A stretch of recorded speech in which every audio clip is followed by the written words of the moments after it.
with a lot of organisations, and I think there needs to be a point where you really sit back and think about the bigger concepts before diving into specific projects. So that's really what I've been working on, is trying to map the literature on behavioural economics onto the type of things that DA might be interested in.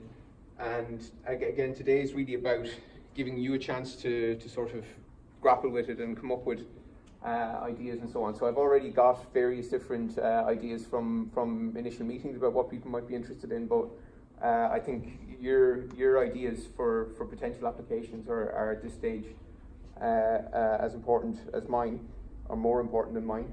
In terms of who I am, so I've worked on this area basically since I was a child. Studied economics and psychology for a long time. So I set up the first programs in this in Ireland back in the 2000s, when it was not so much of a high profile area. So I set up programs in Trinity and UCD. I set up the first program in the area in Scotland, of which Carl was one of our students. So I've worked in a lot of different countries on this area, and I came back to Ireland last year to set up the Behavioural Economics, Behaviour Science and Policy Group in UCD. So we have a new MSc in Behavioural Economics. And I have been an advocate of this area. You'll guess from me, I'm not really a TED talker. I'm not going to leave you with lots of inspirational stuff. This is complicated stuff with a lot of trade-offs and so on. So you shouldn't be floating out of the room convinced this is the answer to everything. That would be a bad outcome of today. That's literally the types of behavioural biases we're trying to stop. I would like you to come out convinced that this is a capacity that would be worthwhile sort of bringing in and teasing through and seeing where it could be applied to practical questions. And I have quite a lot of experience with Irish organisations now that have embedded these things in their organisations, have found uses for them. I think Carl has been very eloquent about SEI. I saw his CEO recently presenting how SEI had embedded it. He was very calm, he was very measured. You know, this hadn't solved all the problems of Irish energy, but it had given them access to a range of tools that they didn't have before, and it was starting to make an impact on a number of different areas. And I think Carl would recognise that characterisation. So with a team of 3 people, they've managed to already do quite a lot of interesting projects on very thorny questions, like why aren't people taking out what are supposed to be very cost-efficient energy schemes. Just to give you, so Carol, that was SAEI. So just to give you a sense of how this is taken off across the world. This is from the OECD, so these are various organisations in many different countries that have embedded behavioural work in some form or another into their policy making capacity. So as I said, this is a big area. So it's, I guess it's as Carl said, a mixture of economics and psychology, trying to embed sort of scientific approaches to human behaviour into organisations. I would say at this stage, this isn't a fad. The line I use, it might be a huge mistake. That's different to a fad. This is here to stay for the foreseeable future. This is now embedded into all the major US graduate programs. A lot of different agencies are embedding it in many different types of ways. And in the Irish case, so I've worked with each of the Irish groups on the map here. So obviously the central bank, since the financial crisis, is very interested in how financial products are purchased and sold, how to avoid future crises, and doing quite a lot of work now on trying to reform disclosure arrangements and things like that. One of the best examples, maybe the best example, other than SEI of course, in the Irish case is revenue. So I've worked with revenue for a long time. At this stage they've done over 25 experiments looking at how to make tax administration processes more attuned to how people actually process information and so on. So done a lot of really, really good work that they've cascaded across the organisation. There was a very reforming assistant secretary there who's now retired who brought that in, and they continue to do it. And as I said, they've got, you would have think like they're doing these experiments, surely there'd be media backlash and so on. And there was an article in The Independent a couple of weeks ago basically by Dan O'Brien saying this is a model for policy making, that they were actually cleverly using data, they were cleverly trying to adapt their systems, trying to make them more responsive and so on. The Environmental Protection Agency are doing quite a lot. The ESRI have set up their own lab, and they work across all the different regulators.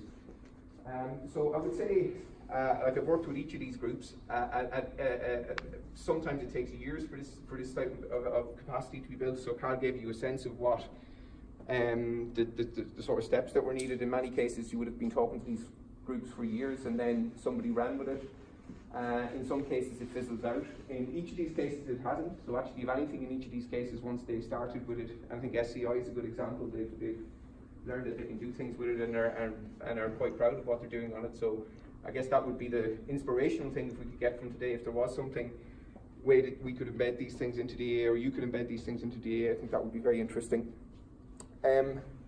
Okay, so the first thing that people ask me to look at, so this is going to be quite top level intentionally. I don't want to give you any sort of prescriptive accounts, but so how do you improve innovation throughout the organisation? And is there ways we could embed some of, or you could embed some of these techniques and ideas and tools to improve innovation across all sorts of processes in the organisation? So now we're not looking at passengers necessarily behaviour, but looking at staff behaviour. And the one thing I want to say when you're brainstorming, feel free to say, look, this is completely abstract. There's all sorts of stuff on the ground that make improving these processes very difficult, because that's literally what you're trying to get at with the behavioural economics approach. You're trying to see, are there human factors that are underpinning these types of things? So how do you improve processes across the organisations? And one strand of literature we've been looking at is simplification. So I guess that's one question I'd like you to think about in your brainstorming. If you are trying to engage staff in improvement processes, how easy is it for them to do so? How easy or how simple are the mechanisms for example, reporting innovation in the organisation? How is innovation primed in the organisation? So how is it communicated to people? So again, in the standard economics of innovation literature, we look at incentives. In the more behavioural literature, we're looking more at these social, what's the norms? Is it normal in this organisation for people to want to improve aspects of their own processes? What sort of communication channels exist in those areas? Another one worth thinking about, and this is something that we've been looking at with a lot of different organisations, is how do you reduce groupthink? And we're going to talk about that in context. So groupthink is, as you know, the capacity for groups to agree on things quite early in a process, and for that to then be not very resistant to change. And that's not a unique feature of any organisation. We've got many committee structures in organisations that lend themselves to making it difficult for people to dissent. It's very difficult, for example, to disagree with your boss if he's in the room or she's in the room.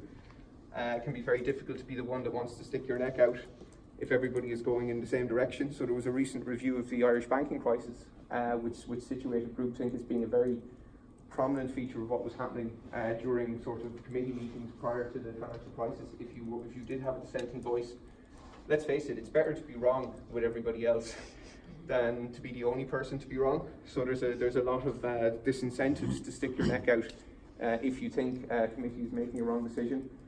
And I'd be interested to think about this whether you think this is a problem, whether you think this is something that can be done. Now I'm going to talk in the next session about specific tools that have been designed for reducing groupthink. Again, how can I quantify the precise benefit of doing this? It's hard. McKinsey came up with figures years ago, they were published in 2010, suggesting that firms who did this were more profitable, more likely to survive, and so on. I think it's hard to give a very